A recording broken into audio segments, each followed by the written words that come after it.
Hello everyone, this is Aysath Rukshana again here to complete the round 2 task.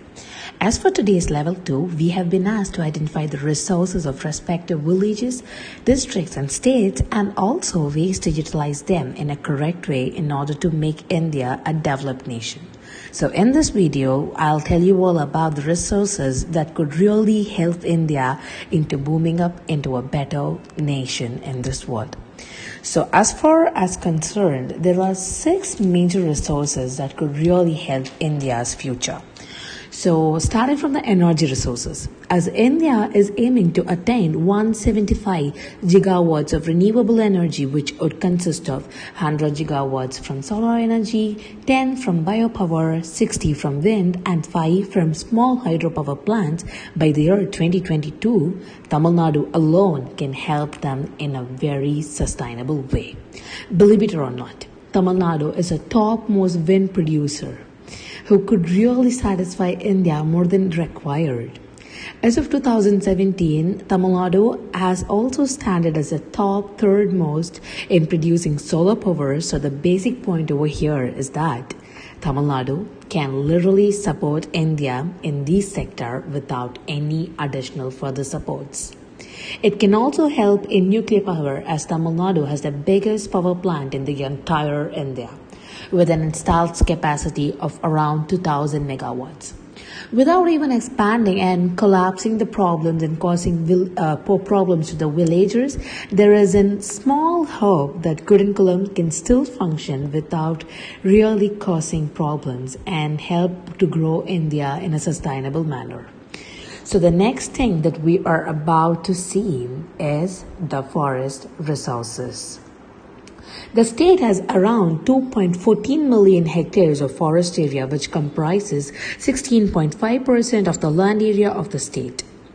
And to my surprise, afforestation works have been undertaken on a very large scale under various plans and schemes with the objective of reclothing the degraded areas and improving the resources of fuel, timber and minor forest producers. Important forest produced products of Tamil Nadu are timber, fuel wood and minor forest produce. They can shipped all over across the world and can give a really good source of income and can really strengthen India in economical way. So the next resources is the coastal resources of Tamil Nadu. So the coastal resources, with a long coastal line of about 1,000 kilometers, Tamil Nadu has a variety of natural ecosystems. Coastal areas in the state are home to source of the richest, most diverse and fragile natural resources. The Gulf of Mannar is located in the southern Tamil Nadu, India, between the Indian mainland and Sri Lanka. It is established in 1980s as the first Indian marine biosphere reserve. The Gulf of Mannar encompasses 21 small islands from 0.5 to 4.0 kilometers from the mainland. None of the islands exceeds 3.5 kilometers in area. The Marine Biosphere Reserve is approximately 10 kilometers and it is a great thing to know that it supports 3,600 species of plants and animals. So moving to the next part, we could really have to conclude in this that the coastal resources can also make India a country rich in the coastal ways as well. And as for the next stuff that we are going to see, that is the fishery resources of Tamil Nadu. Tamil Nadu has the longest tradition of maritime activity. Seriously, inland fishing is practiced in rivers, streams, canals, reservoirs, estuaries and backwaters. In Tamil Nadu, marine fishing is more important than inland fishing. In 1988 to 1999, the total fish production through inland fishing was 1.1 lakh tons, while marine fish production was estimated to be 3.7 lakh tons. There are many varieties of fish that are caught on the coast of the Tamil Nadu. These fishes and other products are exported regularly to foreign countries and earn a kind of good source of income and a substantial foreign exchange. So, to get to further know about the remaining aspects and the remaining resources of my very own state, I would love to call out a very important person over here. And I think we can all see him in a Zoom meet. In the video presentation, we have already covered up 4 major resources that could help India both economically as well as environmentally. So as to discuss the remaining 2 aspects, I have with me today Mr. Jamal Ibrahim Nehal. He is an aspiring YouTuber and multi-talented civil engineer. So let me give you this moment to take up and stand what you are today. And this meeting is entirely going to be in Tamil, and I'll try to be bilingual as much as possible. And I promise you, this is going to be super informative as well as super funny. So, Jamal, you have to go now, and you can start talking in Tamil right now. Yeah, but it's been a pleasure to be here with a super talented speaker like Rukshana. So, இப்போ நம்ம பேசணும்னு சொல்லி பார்த்தா இப்போ நம்மளோட நாடு இந்தியாவை பொறுத்த வரைக்கும் எல்லா வளங்களும் கொண்ட ஒரு நாடு, சரியா? மத்த எல்லா நாடுகளையும் விட நம்ம நாட்டுல நேச்சுரல் ரிசோர்சஸ்ல இருந்து எல்லாமே வந்து அதிகமா கிடைக்கும். அதனாலதான் ஒரு கொக்கோகோலா கம்பெனியா இருந்தாலும் சரி, எந்த ஒரு கம்பெனியா இருந்தாலும் சரி, அங்க ஒரு இடத்துல பண்ண மாட்டாங்க. சோ 1.5 லட்சம் டன் வாட்டர்ஸ் வந்து யூஸ் பண்றாங்க. சோ அதெல்லாம் வந்து மெயினா வந்து நம்ம இந்தியா மாதிரி கண்ட்ரீஸ்ல இருந்தா எடுத்துட்டு வந்து எக்ஸ்போர்ட் பண்றாங்க. நம்ம நாடோட மிகப்பெரிய growthன்னு சொல்லி பாத்தீங்கன்னா எக்கனாமிக் growth வந்து எதுல இருந்து வருதுன்னு சொல்லி பார்த்தா அக்ரிகல்ச்சர், அதுக்கப்புறம் வந்து ட்ரேடிங்ல என்ன மாதிரி இதுன்னு சொல்லி பார்த்தா ஷிப்பிங், இந்த இதுல வர்றது, அதுக்கப்புறம் வந்து ஹேர், நம்ம வந்து தேவையே இல்லைன்னு சொல்லி வெட்டுற இந்த ஹேர் இருக்குல்ல, இத கூட விக்குக்காண்டி யூஸ் பண்ணி அமெரிக்கால வந்து கிட்டத்தட்ட எத்தனையோ பில்லியன் டாலர்ஸ் கணக்குல வந்து அதை வந்து சேல்ஸ் பண்ணிட்டு இருக்காங்க. தமிழ்நாடு பொறுத்தவரை பார்த்தோம்னா இப்போதைக்கு டூரிசம் செக்டார் வந்து செகண்ட் பிளேஸ்ல இருக்குது. இந்தியன் எக்கனாமிக்கே வந்து நம்ம தான் லார்ஜஸ்ட் டூரிசம் செக்டாரா வந்து இருந்துட்டு வரும். சோ நம்மளோட எக்கனாமில இருந்து போற பாதி காசு தான் வந்து இன்னும் வர இந்தியாவோட அந்த ஒரு ஸ்டெபிலிட்டிக்கு வந்து ஹெல்ப் பண்ணிட்டு இருக்குது.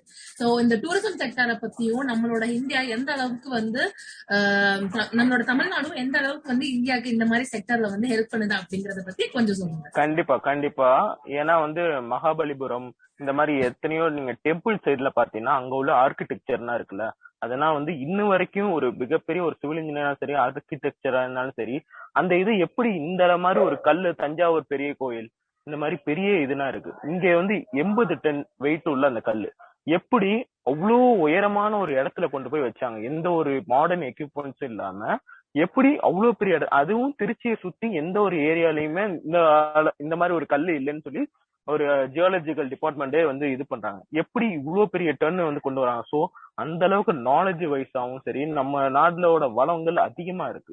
சோ டெம்பிள்ஸ், அதுக்கப்புறம் வந்து என்னன்னு சொல்லி பார்த்தா பாம்பன் பாலம், நம்ம ராமேஸ்வரம் சைட்ல இருக்க பாம்பன் பாலம், அதுனா கிட்டத்தட்ட அந்த தண்ணியோட உப்பு தன்மையே ஒரு ஒரு இரும்பையே அரிச்சு கீழே உள்ள வச்சிருமா, அந்த அளவுக்கு உப்புத்தன்மையான உள்ள இது. அந்த இதையே இந்த அளவுக்கு மிகப்பெரிய ஒரு பாலம் அளவுக்கு போட்டிருக்காங்க.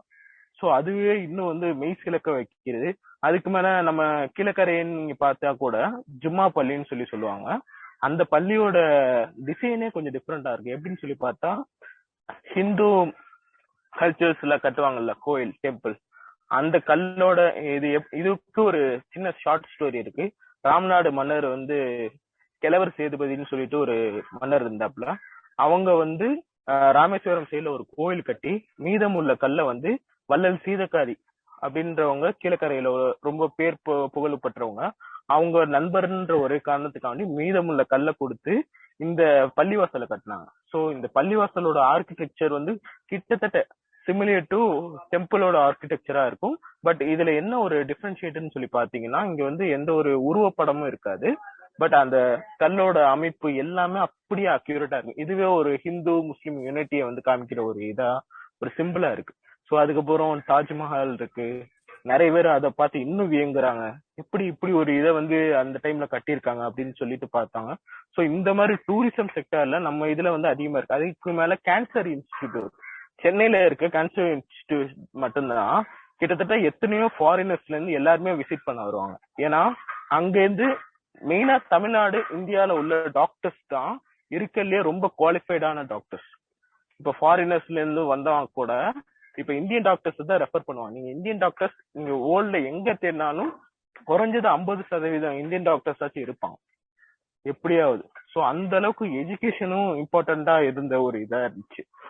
அதுக்கப்புறம் சொல்லி பார்த்தா பெட்ரோல், டீசல், கோல் இந்த மாதிரி இது மூலியமாவும் நம்ம நாட்டுக்கு வந்து நல்ல ஒரு இது போயிட்டு இருக்கு. சரியா? வேற வந்து உங்களோட கருத்து? அதுதான் சார். சோ இப்போ நடக்கிற இந்த இதை பார்த்தோம் அப்படின்னா நம்மளோட டூரிசம் செக்டர் வந்து டெவலப் ஆக நம்மளோட இந்தியன் எக்கனாமிக்கு அந்த ஒரு அதுல இருந்து வர்ற கேஷ்னால இன்னும் அதை வந்து விரிவு பண்றதுக்கும் ஒழுங்கா கொண்டு போறதுக்கும் வந்து ஹெல்ப் பண்ணுது. இப்போ நீங்க எக்ஸாம்பிளுக்கு எடுத்துக்கிட்டீங்கன்னா நம்ம இந்த கல்ஃப் ஆஃப் மன்னார் இந்த ஏர்வாடியில வந்து we have a boating sector there. Okay, so அந்த செக்டர் பொறுத்தோம்னா அந்த ஒரு கோரல் ரீஃப் ஏரியால வந்து இறக்கி நிப்பாட்டி அந்த இடத்துல இருந்து அந்த அரிய வகை சோ நான் அதை போய் பவளப்பாறை நான் போய் பார்க்கும்போது டிஃபரெண்ட் கோரல் செக்டர்ஸ் எல்லாமே நான் வந்து பார்த்தேன். பிரைன் மாதிரி இருக்கிறது, வால்நட் மாதிரி இருக்கிறது. சோ அது எல்லாமே வந்து அரிய வகை. இது எல்லாமே மெயினா அந்த கோரல் ரீஃப்ஸோட மெயின் மோட்டிவே என்னன்னு சொல்லி பார்த்தா இந்த சுனாமியோட அலைகள் இருக்குல்ல. இப்ப சென்னையில 2004 கிட்ட வந்து சுனாமி வந்துச்சு. அதோட அலையோட தாக்குதல் தமிழ்நாட்டுல மேஜரா வந்து நிறைய இடத்துல வந்து காமிச்சிச்சு.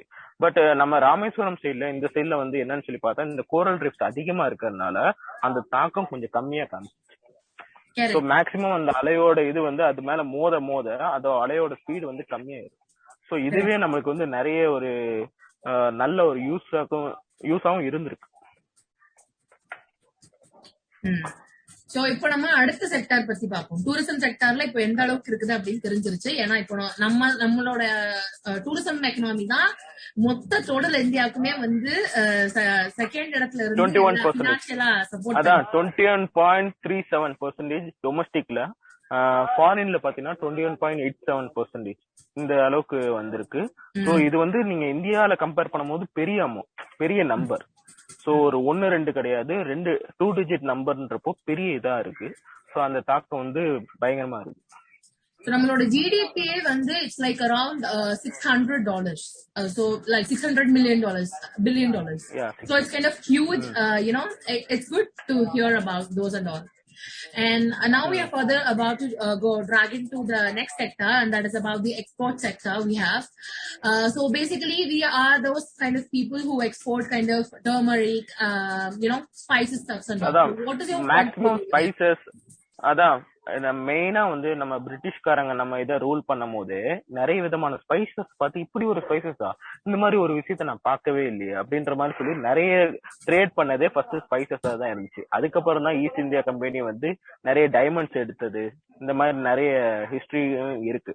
சோ நம்ம இதுல இருந்து உற்பத்தி ஆகுற அந்த ஸ்பைசஸ்க்கு சரியான டிமாண்ட் இருக்கு. ஏன்னா டீ தூள்ல இருந்து இப்ப ஊட்டியில எடுத்தீங்கன்னா டீ தூள் எடுத்துக்கலாம், அதுக்கப்புறம் டர்மரிக்கு, அப்புறம் வந்து பிளாக் சீடு, அதுக்கப்புறம் வந்து நிறைய ஃப்ரூட்ஸே இருக்கு. ஃப்ரூட்ஸ் வகைகளே எத்தனையோ இருக்கு. இந்த ஆல்போன்சோ மேங்கோ இதெல்லாம் ரொம்ப காஸ்ட்லியா இருக்கும். அப்புறம் சாப்ரோன், குங்குமப்பூன்னு சொல்லுவாங்கல்ல, அதுனா காஷ்மீர் சைட்ல சரியான அமௌண்ட், ஒரு கிராம் கணக்குல தான் இருக்கும். அதுவே 1000க்கு அபோவ் போயிட்டு இருக்கும். சோ அந்த அளவுக்கு அதோட நீடு வந்து அதிகமா இருக்கு. சோ இது மூலியமாவும் நம்ம நல்லா இது பார்த்துட்டு இருக்கோம். இது ரொம்ப பெரிய பேஸ் நம்மளோட இந்தியன் எக்கனாமிக்கே, நம்மளோட தமிழ்நாட்டுல இருக்கிற இது எல்லாமே. சோ எனக்கு கேட்டிருந்த கொஸ்டின் என்னன்னா, உங்களோட பெட்டர்மெண்ட் ஆஃப் இந்தியாவுக்கு உங்களோட சரௌண்டிங்ல இருந்து எந்த அளவுக்கு நீங்க வந்து கான்ட்ரிபியூட் பண்ணலாம் அப்படின்னு சொல்லிட்டு கேட்டிருந்தாங்க. சோ இன்னும் அப்படி நாங்க நம்மளோட செக்டார்ல இருந்து கான்ட்ரிபியூட் பண்ணலாம் அப்படின்னா நம்ம என்னென்ன வகையில வந்து பண்ண முடியும்? இன்னும் வந்து எப்படி சொல்ல, ஃபர்ஸ்ட் அவேர்னஸ் கொடுக்கணும். இப்போ நம்ம வந்து எப்படி பாக்குறோம்னு சொல்லி பார்த்தா, இப்போ நம்ம மட்டும் சேஃபா இருக்கோமா, நம்மளுக்கு வந்து எந்த ஒரு பிரச்சனையும் இல்லாம இருக்கமா அப்படின்ற ஒரு மைண்ட் செட்டை சின்ன வயசுல இருந்து நம்மளுக்கு விதைக்க ஆரம்பிச்சிடறாங்க. இப்ப ஸ்கூலுக்கு போனா கூட ஒரு பையன் படிக்காம இருந்தானா அவனுக்கு படிக்க சொல்லி கொடுக்கலாம். இந்த ஆப்ஷன் இருக்கு நம்மளுக்கு. இது எப்பவுமே 2 ஆப்ஷன் இருக்கு. ஒண்ணு படிக்கலாம், இல்ல அவனுக்கு படிக்க சொல்லி கொடுக்கலாம். நம்ம என்ன பண்ணுவோம்னா, நம்ம நல்லா படிக்கிறதுக்காண்டி அவனை வந்து மட்டம் தட்ட ஆரம்பிச்சிரும்.